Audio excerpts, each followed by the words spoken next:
श्री कृष्ण कन्हैया लाल की, श्री निजानंद स्वामी की, श्री प्राणनाथ प्यारे की। मैं तुम्हारा माशूक, तुम मेरे आशिक, और तुम माशूक में आशिक। ए मैं पुकारिया माहे खलाक, ए मैं पुकारिया माहे खलक। श्री कृष्ण कन्हैया लाल की। पूर्ण ब्रह्म परमात्मा ने यथार्थता बता दी कि मैं परमात्मा हूँ, तुम्हारा प्रेमी हूँ, तुम हमारे अनुरागिणी हो, किंतु दुनिया में मैं तुम्हारा अनुरागी बनकर के तुम्हारे पास में आया हूँ। ये दुनिया के लिए है को नाई कीजिए, सो तो कबू न होए। जो है यथार्थ बात है, सत्य है, उसको असत्य मानना अथवा शाश्वत को नश्वर समझना वो कभी संभव नहीं है। नाई को है कीजिए, जो अशाश्वत है, नश्वर है, उसको शाश्वत समझे, सो कर न सके कोई, वो कोई कर भी नहीं सकता है। जो झूठा है उसको सत्य नहीं बना सकता, और जो सत्य है उसको झूठला नहीं सकता। हका पकाजी होए बैठसी, सो क्या सहुर न किए सुकन्ना। जब पूर्ण ब्रह्म परमात्मा प्रकट होंगे और न्यायाधीश बन करके बैठेंगे, सबका न्याय करेंगे, तो क्या उन वचनों को कभी विचार नहीं किया? उन वचनों पर ला शरीक न बैठे किन में, ना कोई वाहिदत बिना। ला का मतलब मत, शरीक समान, उसके शरीक है, गुजराती में बोलते हैं ना, तो उसके समान तो कोई ऐसा होता ही नहीं है किसी में। तो उनके परमात्मा के समान तो कहीं ऐसा कुछ हो ही नहीं सकता है, और कोई उस तरह से बन करके बैठ ही नहीं सकता है। तो परमात्मा ही परमात्मा के रूप में बैठते हैं और अपना कार्य करते हैं। इसलिए ना कोई वाहिदत बिना, अद्वैत भूमिका के अतिरिक्त तो कोई वस्तु नहीं है। सहुर बिना सब रह गया, और सहुर लुदनी माहे। न जानने पर सबके सब लोग रह गए, परम तत्व को प्राप्त किए भी नहीं रह गए। बाकी लिखा तो है, शास्त्रों में लिख दिया है। और सहुर लुदनी माए, वो समझ है, वो तारतम ज्ञान के माध्यम से प्राप्त हो सकती है। सो तो सूरत हकीय पे, और वाहिदत बिना कोई ना है। वो कार्य रसूल मोहम्मद ने जो 3 स्वरूप की बात कही थी, वो अंतिम स्वरूप से होगा। और वाहिदत बिना कोई ना है, तो अभी ब्रह्मात्माओं के अतिरिक्त यहाँ पर वाहिदत कहने से वाहिद अद्वैत भूमिका की आत्माएं, वो भी ब्रह्मात्माओं के, जो रसूल मोहम्मद ने तीसरे स्वरूप की बात कही थी, तो वो ब्रह्मात्माओं के बीच में ही प्रकट होंगे। तो ब्रह्मात्माओं के बिना वो तारतम ज्ञान सबको प्राप्त होने वाला भी नहीं है। वो दुनिया को मिल रहा है अभी, ब्रह्मात्माओं की शिरोमणि उनसे प्राप्त हो रहा है। ब्रह्मात्माओं के अतिरिक्त दूसरों को ये सब ख्याल ही नहीं हो सकता है। सौदे तबका इतना नहीं, जाके कीजिए टूक दोए। परमधाम के समक्ष 14 लोक का महत्व कितना, वो इतना छोटा है जिसके 2 टुकड़े भी नहीं कर सकते। 14 लोक देखने में दुनिया की दृष्टि से बहुत बड़े लगते हैं, पूरा ब्रह्मांड कितना बड़ा, परमधाम की दृष्टि से तो ये कुछ भी नहीं है। कहने का ये तात्पर्य है, बिना वाहिद तक कछु ना रख्या, क्यों ना देखिया लिखिया सोए। अद्वैत भूमिका के अतिरिक्त दूसरी कोई वस्तु है ही नहीं। ऐसी बातें ग्रंथों में लिखी है, उस बात को क्यों विचार नहीं कर रहे हो? लिखा तो है, लेकिन उसको क्यों नहीं देख रहे हो? द्वई कुंजी शनाखत तुमको, शनाखत तो शिनाख्त, पहचानना। तो इस बात को समझने के लिए तुम्हें ये ज्ञान दिया है, तारतम ज्ञान रूपी कुंजी दी है। मैं भेजा मासूक रसूल, मैंने अपने मैंने रसूल को मासूक बना करके तुम्हारे पास में भेजा। यह रसूल कहने से जो भी संदेश देने वाले हैं, बेशक करियाँ दे इल्म, तुम्हें ज्ञान दे करके अलग अलग ग्रंथों के माध्यम से समझा दिया। अब वैसे तो अब यहाँ रसूल कहने से संदेश वाहक जितने संदेश लेकर आने वाले, कई स्थानों पर तो रसूल कहने से वो समझना होता है। यहाँ अब श्री देवचंद्र जी महाराज को समझना पड़ेगा। मैंने श्यामा जी को ही तुम्हें संदेश देने वाले बना करके तुम्हारे पास में भेजा, तो उन्होंने तुम्हें ज्ञान दे करके, बेशक करिया दे इल्म, ज्ञान दे करके तुमको संदेह रहित बना दिया। सो भी गैया तुम भूला, तो तुम उस बात को भी भूल करके बैठ गए। तुम बैठे जीमी नाशुति, तुम इस नश्वर जगत में बैठे। आड़ा मलकुत जबरूता, अब इससे परमधाम की ओर दृष्टि डालेंगे तो बीच में मलकुत जबरूत वगैरह ये सब वो बीच में दिखाई देंगे। सात आसमान हवा बीच में मैं बैठा ऊपर लाहुत, और मलकुत से भी नीचे तो मलकुत तक तो क्या है, सात आसमान, सात लोक, और बीच में हवा बीच में, वो सब शून्य मंडल में। ये 14 लोक वाला ब्रह्मांड शून्य मंडल में। और मैं बैठा ऊपर लाहू, तो मैं तो स्वयं परमधाम में बैठा हूँ। सो दूर रहा आसमान लगा, बीच ऐसे सात आसमान, आसमान तक का ये मार्ग है, तो ये तो दूर का मार्ग है। तो ऐसे दूर का तात्पर्य जब तक नहीं समझते हैं तब तक दूरी लगेगा। तो बीच में सात सात आसमान है, तो इसलिए दूरी तो है ही। सो भी राह फिरस्तन की, वो भी फिरस्तों का मार्ग है, देवी देवताओं का, मतलब वो सब वहाँ पहुँच, उनकी पहुँच वहाँ तक है।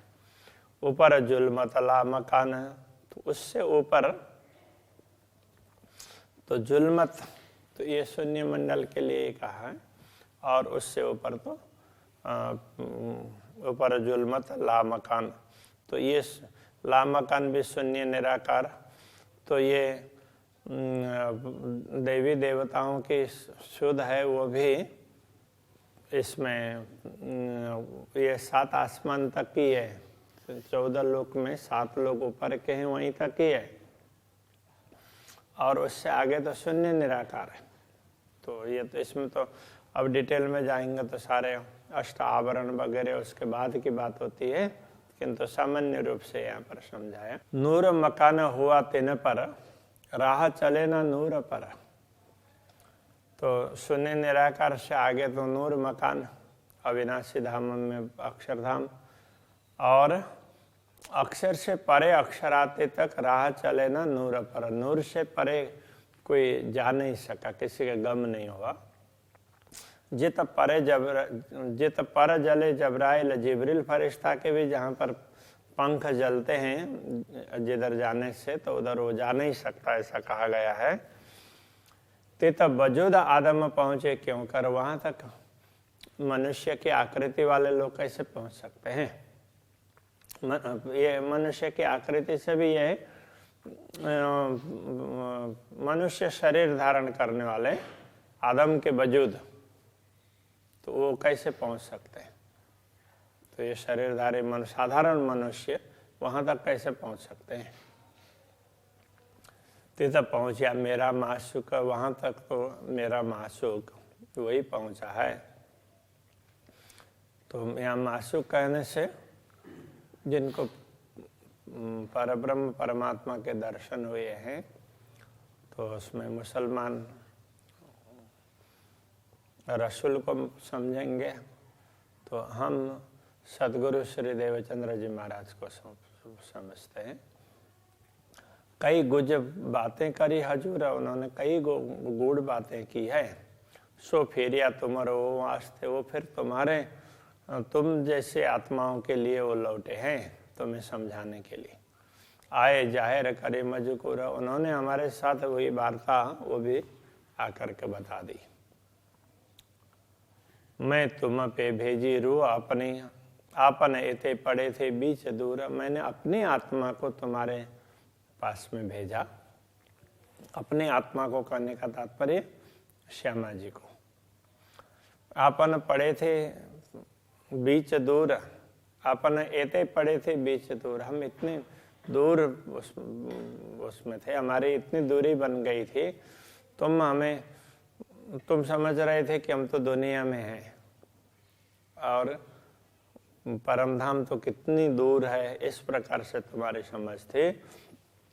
ऐसे में तुम्हें समझाने के लिए हमने श्री श्यामा जी को भेजा। मैं इल्म भेजा बेशक, मैंने ये संदेह दूर करने वाला ज्ञान भी भेजा।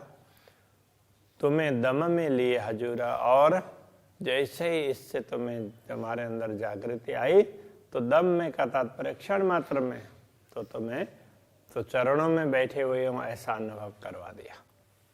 राह शहर अगर से दिखाई नजीक, और ये मार्ग परमधाम को पाने का वो तो प्राण नली से भी नजीक दिखा दिया।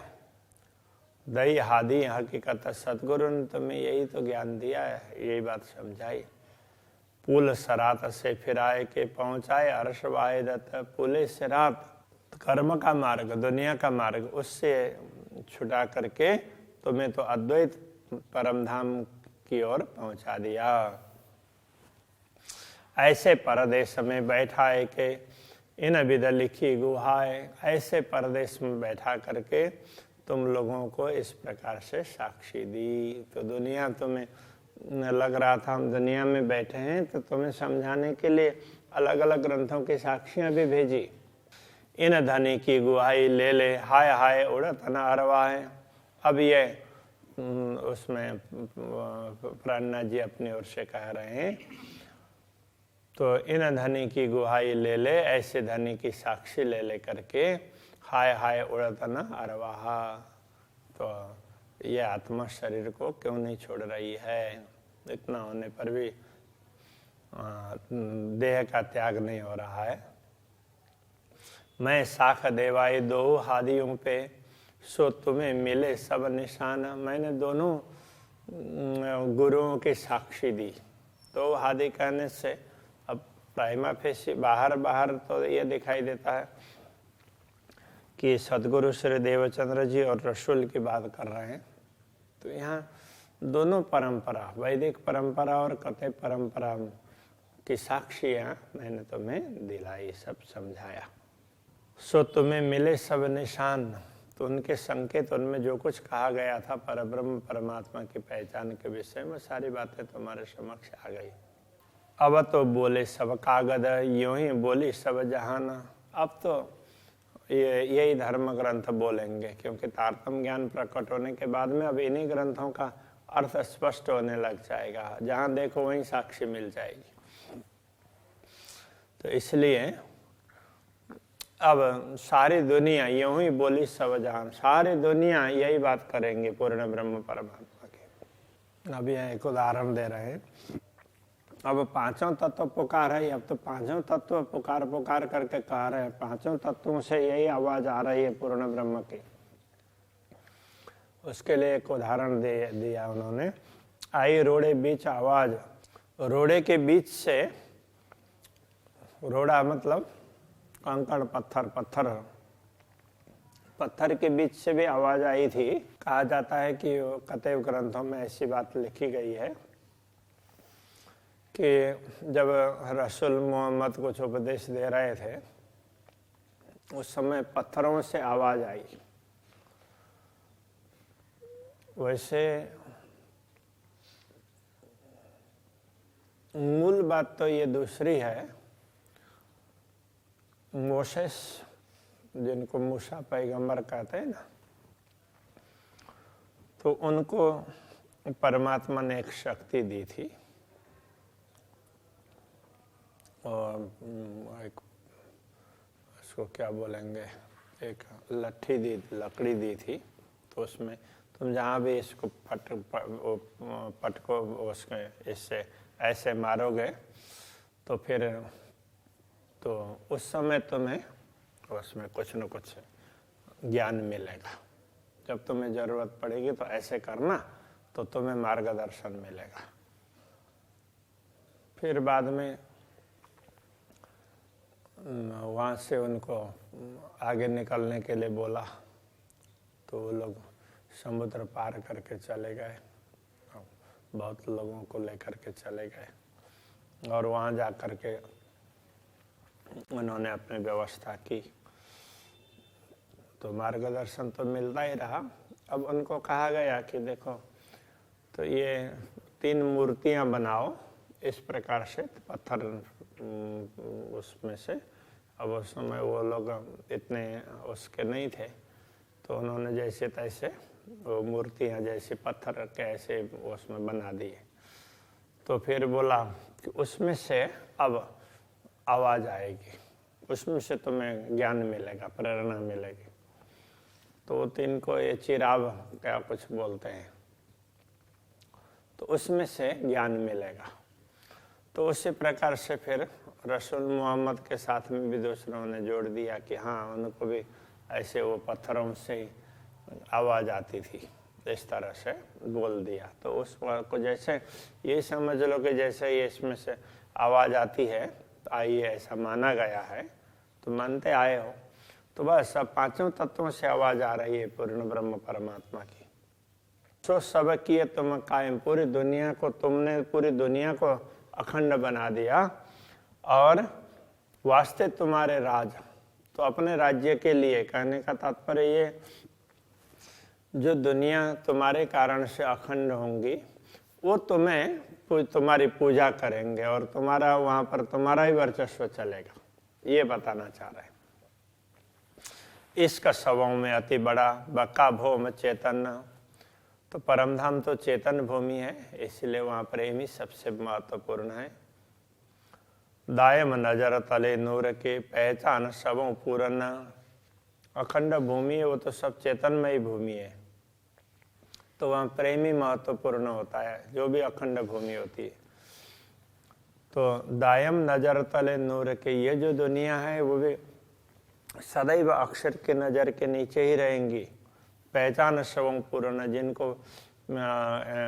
जिन जीवों को पूर्ण ब्रह्म परमात्मा की पहचान हुई है वो सब अक्षर ब्रह्म की दृष्टि के अंतर्गत ही रहने वाले हैं, ऐसे ही अखंड होंगे। सो ए करे तुम्हारी बंदगी, सो ए करे, ऐसा है, सो ए करे तुम्हारी बंदगी, ये सब तुम्हारी बंदगी करेंगे। यही इन्हों जिक्र, इनका जिक्र यही है, कहने का तात्पर्य बस ये तुम्हारा ही नाम लेते रहेंगे। इन्हों सिरा हक एक तुम ही, इनके सिर पर तुम एक ही परमात्मा तुम ही हो और कोई ना, वायदत बिगड़, और अद्वैत भूमिका के अतिरिक्त फिर कुछ रहेगा ही नहीं। वो सब, ये सब अद्वैत भूमिका में अविनाशी में ही रहेंगे। एक कायम सब आगे ही किए तुम हादिर हूँ वास्ते, इन सबको तुम श्यामा जी और ब्रह्मात्माओं के लिए मैंने पहले से ही इनको अखंड होने की, दुनिया को अखंड करने की व्यवस्था भी कर दी है। जो देखो अंदर विचार के तो रूह शायद देवे, यदि तुम अंदर से विचार करोगे तो आत्मा तुम्हारी साक्षी, तुम्हें इस बात की साक्षी देगी। श्री कृष्ण कन्हैया लाल की जय। तो रूह शायद देवे, तोरुव सायदी देवे कायम सब आगे ही किए कायम सब आगे ही किए तुम हादी रूह वास्ते जो देखो अंदर विचार के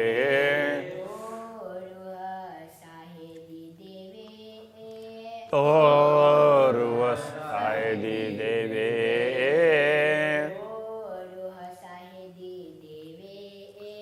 तो रूह सायदी देवे